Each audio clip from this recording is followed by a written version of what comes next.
ఈ రోజు మా YSR Congress party MP Lok Sabha floor leader Mithun Reddy గారిని అక్రమంగా అరెస్ట్ చేశారు. ఇది అక్రమ కేసు, ఇది అక్రమ అరెస్ట్. ఈ అరెస్ట్ ని నేను తీవ్రంగా ఖండిస్తున్నాను. వైఎస్ఆర్ కాంగ్రెస్ పార్టీ తీవ్రంగా ఖండిస్తోంది. ఎటువంటి ఆధారాలు లేకుండా బిల్డప్ narratives తో, కుక్డ్ స్టోరీస్ తో వాటన్నిటిని బేస్ చేసుకొని ఈ అక్రమ కేసుని మిథున్ రెడ్డి గారి మీద కట్టి మరి ఈ రోజున అరెస్ట్ చేశారు. అధికారాన్ని ఉపయోగించి కొంతమంది గవర్నమెంట్ ఆఫీసర్స్ మీద, గవర్నమెంట్ ఎంప్లాయీస్ మీద, ఇంకా కొంతమంది మీద అధికారాన్ని ప్రయోగించి వాళ్ళని భయపెట్టి, బెదిరించి, తిట్టి, అవసరమైతే కొట్టి, ఆశ చూపించి ఫ్యాబ్రికేటెడ్ స్టేట్మెంట్స్ని వాళ్ళ దగ్గర తీసుకొని ఆ స్టేట్మెంట్స్ని బేస్ చేసుకొని మిథున్ రెడ్డి గారిని అరెస్ట్ చేశారు. దీన్ని లిక్కర్ స్కామ్ అని పేరు పెట్టి senior retired IAS Dhananjaya Reddy గారిని, ఓఎస్డి కృష్ణమోహన్ రెడ్డి గారిని, చెవిరెడ్డి భాస్కర్ రెడ్డి గారిని, ఇప్పుడు మిథున్ రెడ్డి గారిని అరెస్ట్ చేశారు.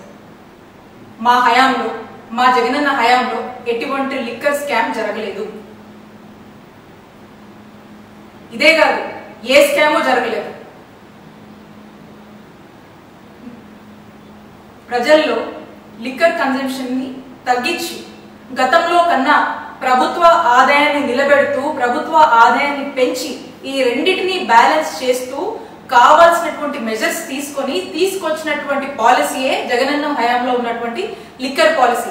మేము దాన్ని చాలా ట్రాన్స్పరెంట్ గా జగనన్న హయాంలో ఈ పాలసీని అమలు చేయడం జరిగింది. మీరు అంటున్నారు కదా లిక్కర్ స్కామ్ అది ఇదని. అసలు వాస్తవంగా లిక్కర్ స్కామ్ ఎప్పుడు జరిగిందో చెప్పనా? చంద్రబాబు నాయుడు గారి హయాంలో 2014 నుంచి 2019 వరకు మీరు తీసుకొచ్చినటువంటి లిక్కర్ పాలసీ రూల్స్ అన్ని డీవేట్ అయ్యి ఏ విధంగా మీరు లిక్కర్ ని ఏ విధంగా మీరు ఎక్స్ప్లాయిట్ చేశారో అప్పుడు జరిగింది. దాన్ని స్కామ్ అంటారు.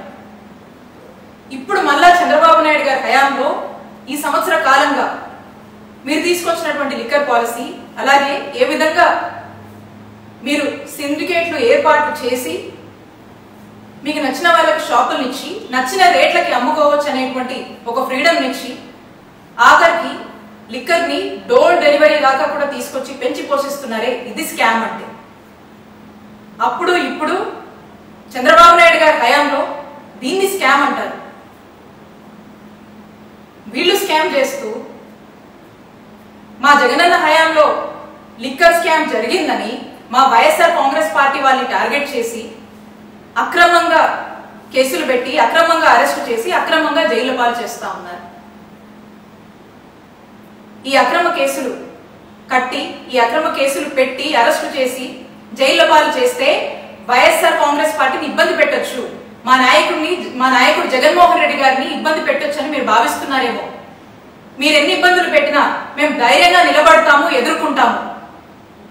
వైఎస్ఆర్ కాంగ్రెస్ పార్టీ ప్రజల కోసం పోరాడుతూనే ఉంటుంది.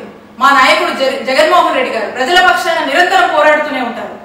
మేము మీకు స్పష్టం చేస్తుంది ఒక్కటే, వైఎస్ఆర్ కాంగ్రెస్ పార్టీ అదరదు, బెదరదు.